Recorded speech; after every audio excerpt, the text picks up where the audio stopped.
All right, all right, all right. We are recording. What up? This is the first episode of I Don't Want to Be a Piece of Shit. My name's Carter Doherty. I'm gonna be your host. We're a little zoomed in on my face. I only own one lens, and this is what we're doing. So the podcast. I'm a piece of shit. I do a lot of degenerate behavior. And that needs to change. So I've been going through a period of self-improvement, and I tried to start this exact podcast. I don't want to be a piece of shit 2 years ago. And I've been just a persistent piece of shit since then. I booze a little too heavy. I don't get shit done. I'm kind of reckless. So yeah, I've been doing things to change that. I'm 7.5 weeks sobies. That's pretty good. I haven't totaled a car or nothing. That's something I did when drunk one time. Totaled a car and broke my arm. What else? God damn, this is a weird pod already. Not being Chucky and Jivey.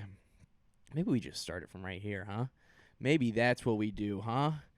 Oh God, I had a plan. I wrote down a whole plan for a podcast. I said I'm gonna hit on all these things, and then I get to recording, and I just don't want to chirp up about none of that.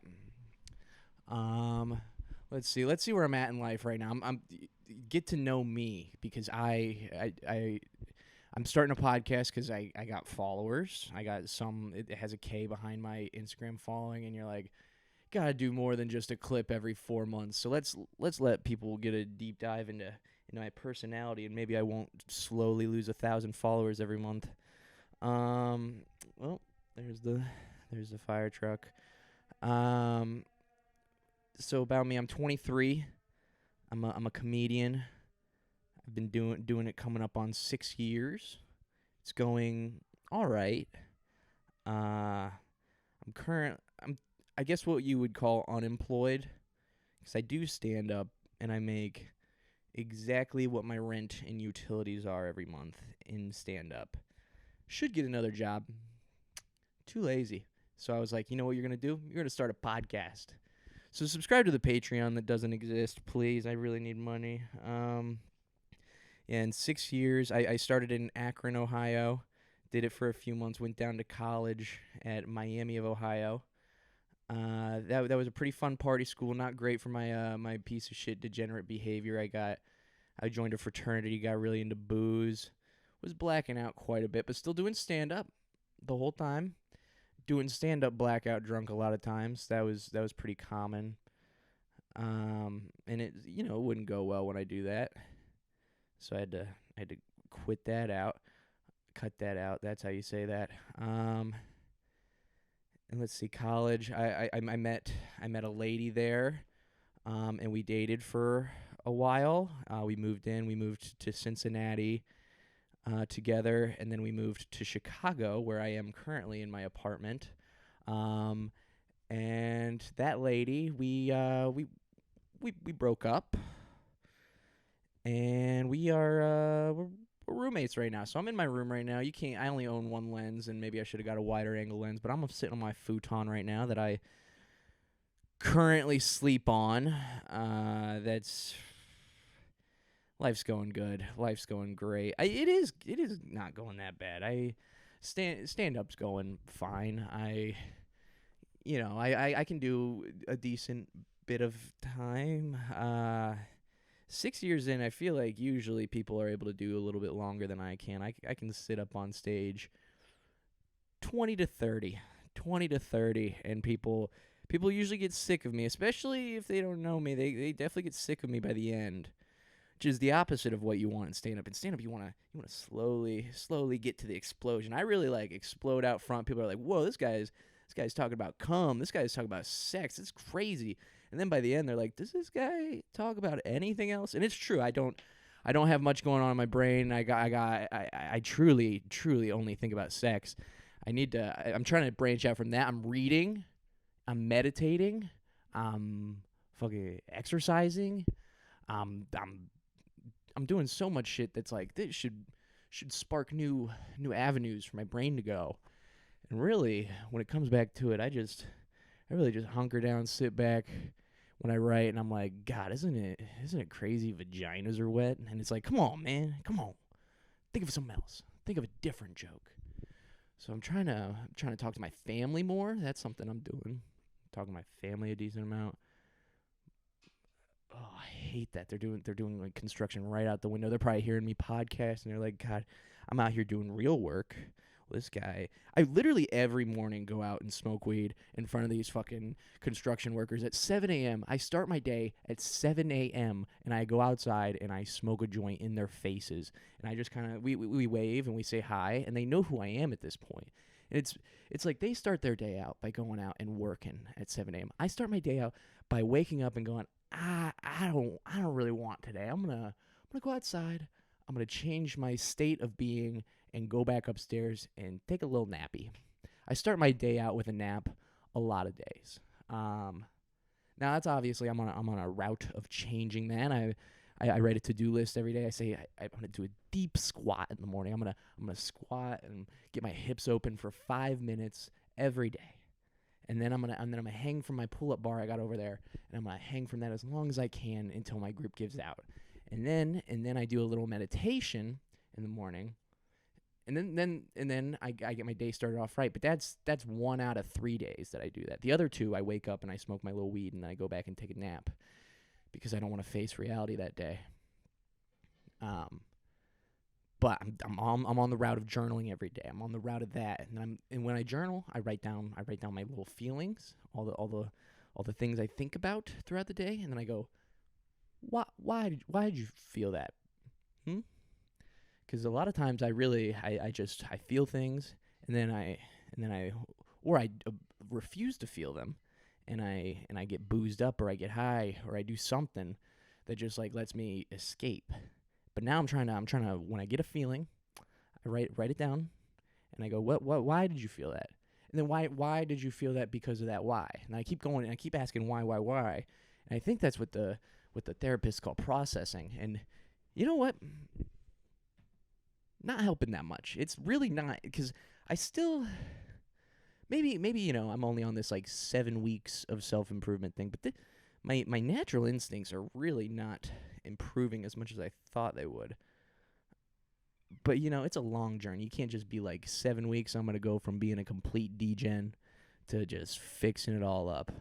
So, yeah, that's a little insight into me. Ooh, I should brush on this in the first episode. This is a get to know me episode. And how far are we in? We're only 8 minutes and 20 seconds into this episode. So we got 22 more minutes to get to know me. Something I'm going to try to dissect on this podcast, because as a recently single man, straight out of high school into that relationship, I'm a sexual deviant. That's, if you know who I am, that's not really unfair to say call myself. I'm a bisexual man, which means I'm just too horny.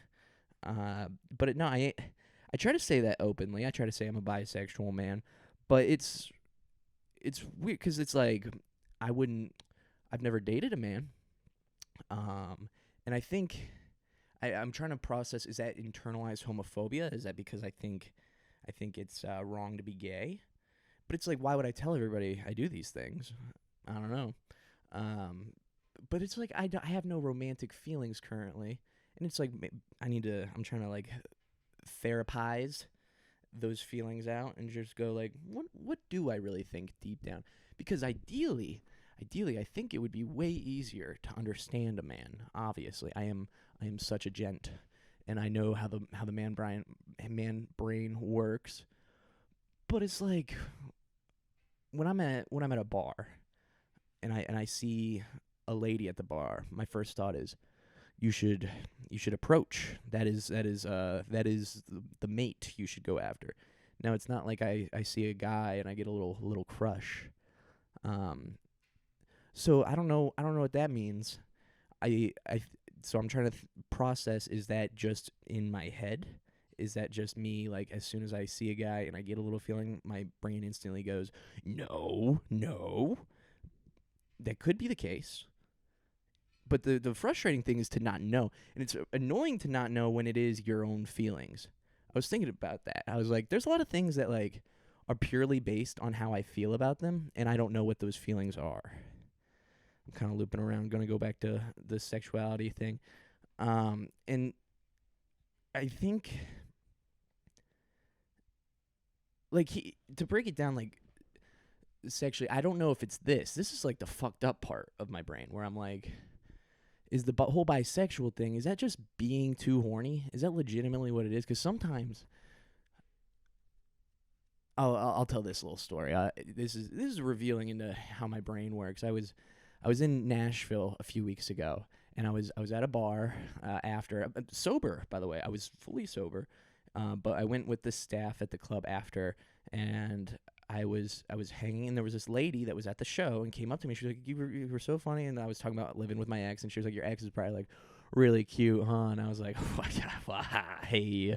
And we just started, like, chatting it up. But, multiple times she went, like, I'm like, sorry for being so weird. I'm, like, so drunk right now. And I'm like, well, obviously I can't make any moves on this. That would be fucked up. So I, like, got, I did the whole, like, social, like, work to get there, where I was like, if I said let's go back to my hotel, we could do that, but that would be fucked up. So I was like, it was really good to meet you, and I left, and then I got in my car, and I literally just downloaded Grindr right then and there, and then I was able to just go get head from a guy.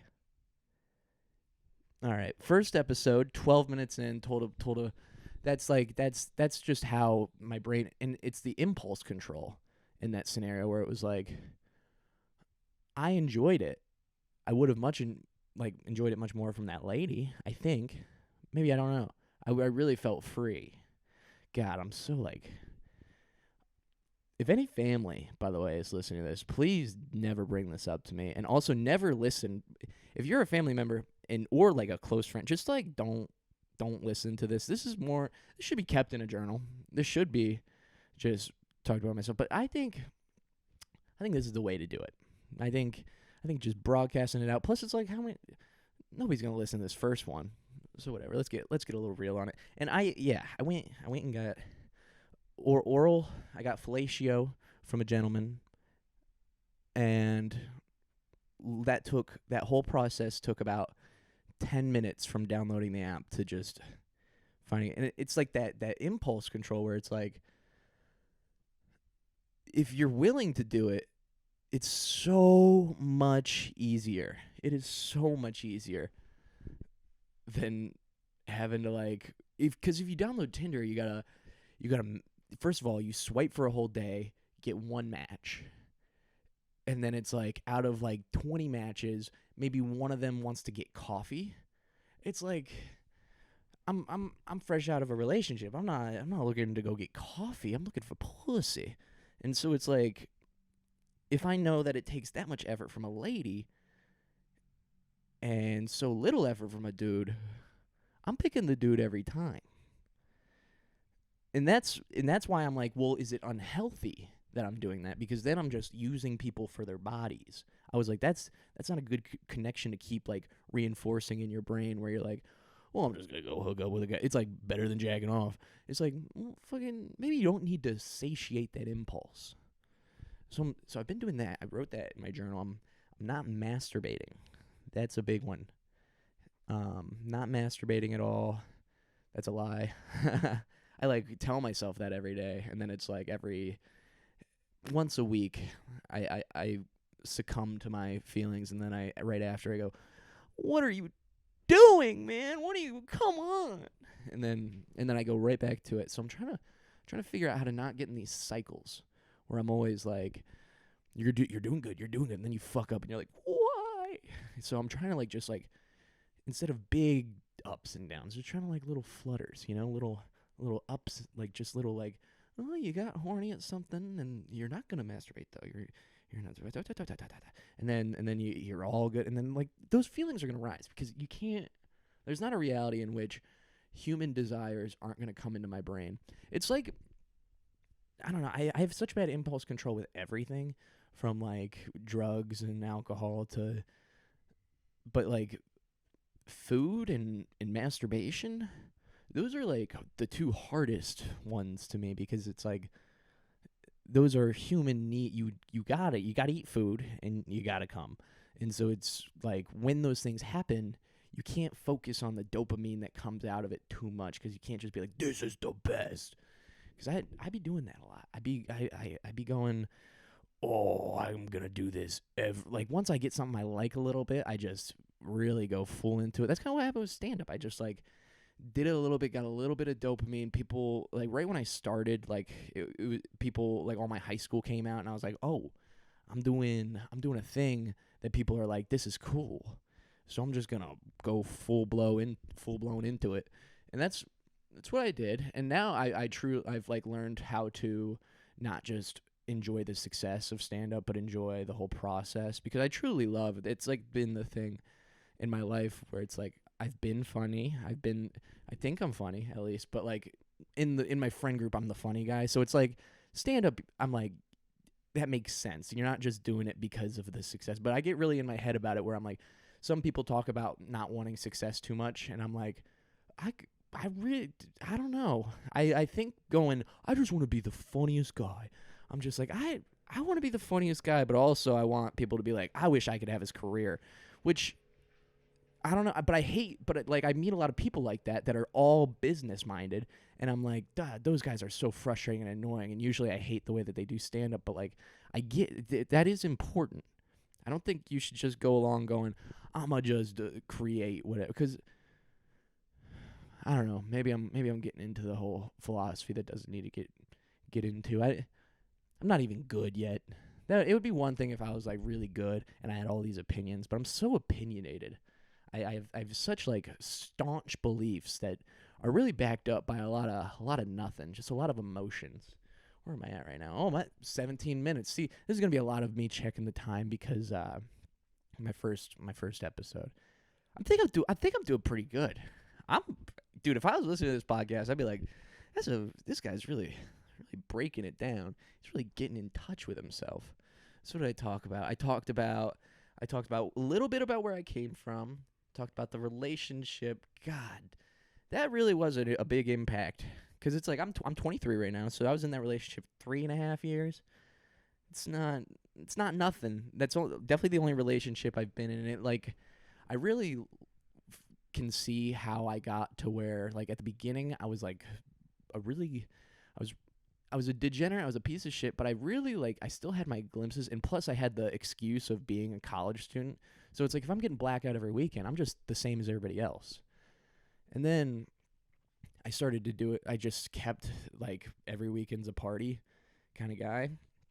And it's not even like I was drinking with people. It would be one thing if like everybody around me was getting that fucked up. I'd be the guy that was too fucked up at everything. And then I'd come home, and there was an instance, not that like the right before the end of the relationship, where I came home literally before I left. I was like, no beers tonight. Not gonna get too fucked up. Doing stand up sober. And then I got to the club, and it was free drinks, and I was like, oh well, come on, two beers, and then 2 beers turned into Jameson shots, and then I went to the bar next door with the staff and the comics, and we were all just getting fucked up, and completely blacked out, broke my phone, lost my keys, get back here at 3 a.m. by the grace of God. I don't even know how I got here, and lost my keys, and it's 3 a.m. My phone's broken. I just start screaming, I wish somebody would let me in. And I scream it. I live on the 4th floor of this building. I just was screaming it at 3 a.m. Somehow, some way, heard, oh, fuck.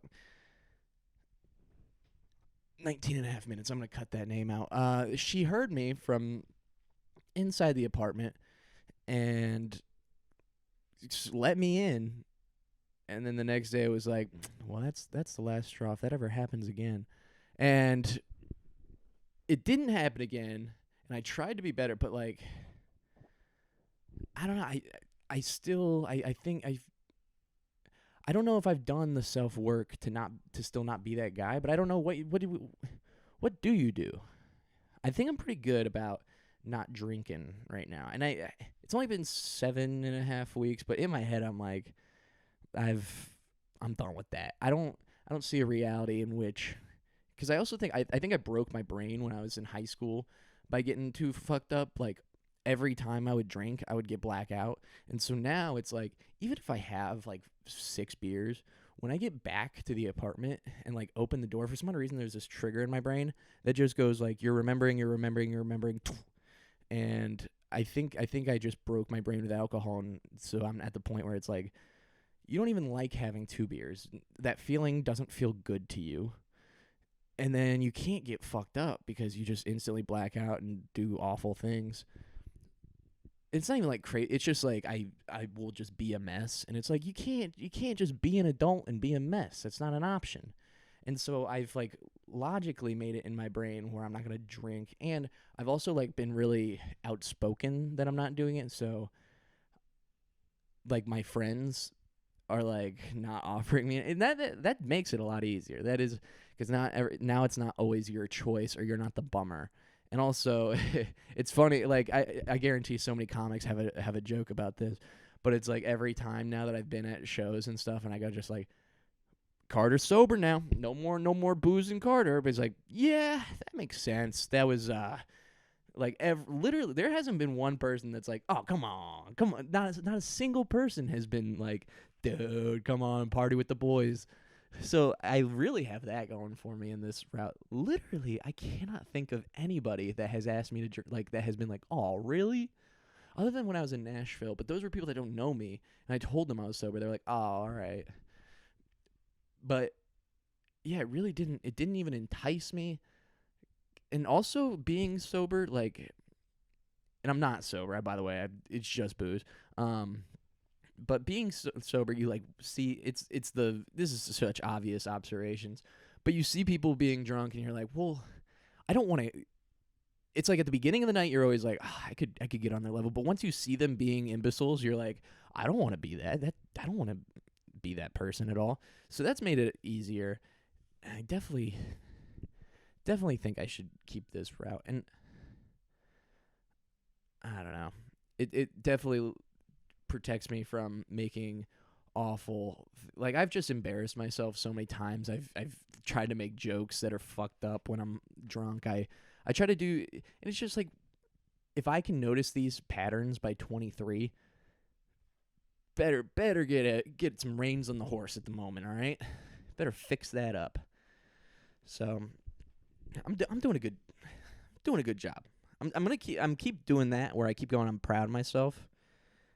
Because I think that's a good mindset to have. I'm not like reading a lot of self-improvement. I did read one book about meditation that was pretty good. My friend gave to me, and that really kickstarted my meditation. But I'm not reading like a lot of self-improvement stuff, and I don't think I will, because I think a lot of that is, I don't know, hoopla.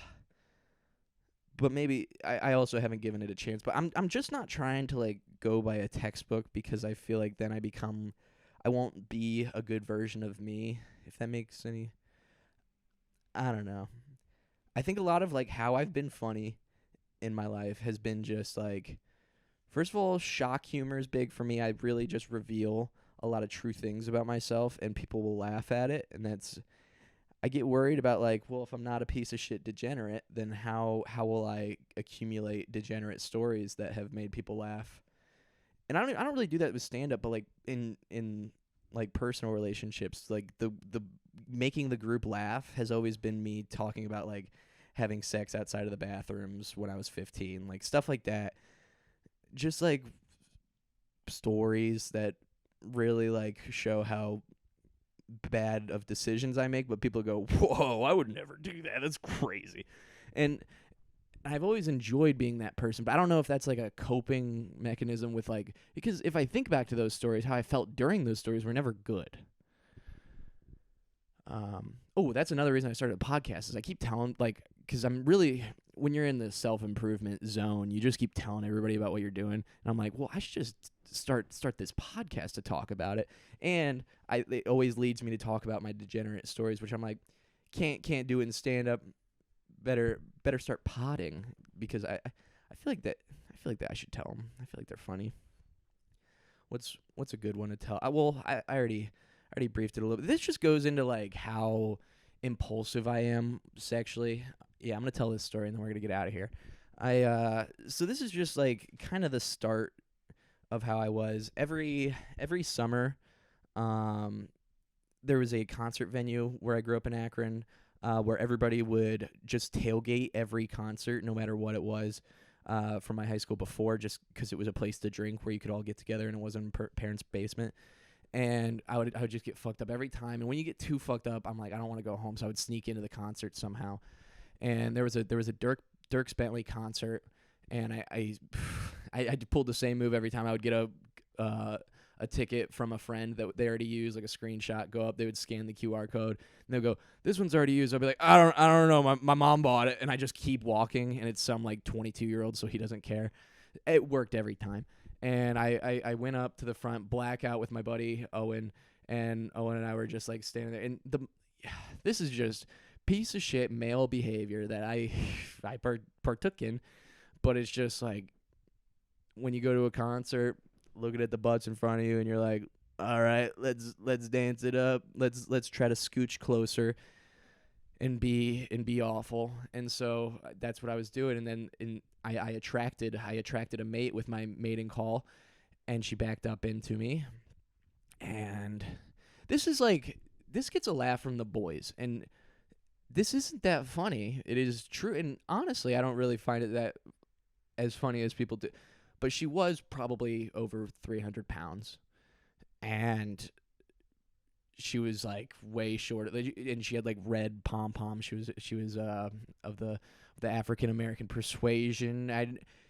She started dancing on me, and then she turned around and like grabbed my face and started making out with me, and then I back away, and I'm just like, what high school do you go to? And she was like, I graduated from wherever. And I was like, oh, you graduated? I was 15. I was a sophomore at the time. And I was like going into my sophomore year the next year. I was like, oh, you graduated? What year? And she said that she graduated the same year as my aunt. She was probably like, 8 years older than me. She was like young 20s. So it wasn't that but like I was like, oh, whoa, do you know my aunt? And she was like, oh yeah, I know her. We were friends in school. And so then we just like, first of all, like I remember glimpses of a lot of this, and second of all, none of this like information really deterred me. It should have deterred her, I guess, because every time I tell this, people are like, whoa, she's fucked up. But so then we just keep dancing, concert keeps going on, I'm still fucked up as hell. And then she turns around, like we just get really saucy with the making out, and she grabs my arm and pulls me to the bathrooms. They're like this L-shaped bathroom. Ladies is on one side, and then in like the quadrant of the square that's missing of the L shape is all like trees and bushes and stuff. Pulls me behind the trees and bushes, pulls my pants down, starts sucking me off, and I'm like, whoa, this is 15-year-old going head at a concert. I'm the fucking man. And then she lays back, pulls up her skirt, and goes, okay, your turn. And I go, nah, I'm not gonna do that. And she's like, okay, fine, just fuck me then. And I was like, all right. And so I proceed to pound the puss until I'm nearing climax, and I get to that point, I pull out, and I come on her stomach, and like the dopamine rush. And it just wiped out, I think, any alcohol I had in my brain. And I came to, and I just saw the scene that I had in front of me, and I got up and sprinted away. And I left her there. And I got back to my buddy Owen, and I told him what happened. He was like, let's get out of here.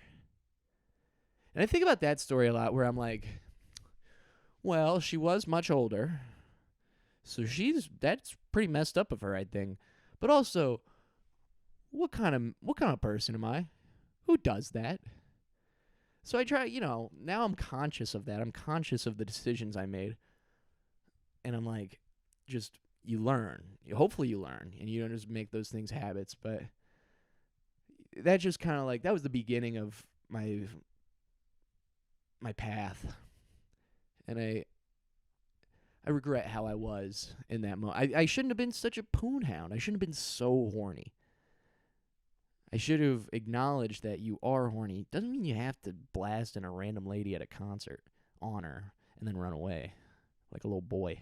I was a little boy, and she was a grown woman. So, yeah, first podcast episode. I guess I'm talking about statutory rape. And that could get me demonetized saying the R word. But we are at 30 minutes. I have talked the whole time. I think I did. First, like, 5 to 10 were a little rocky. But after that, I got flowing. I got talking about what I wanted to talk about. So, thank you guys so much for listening to the first episode of I Don't Want to Be a Piece of Shit by Carter Doherty.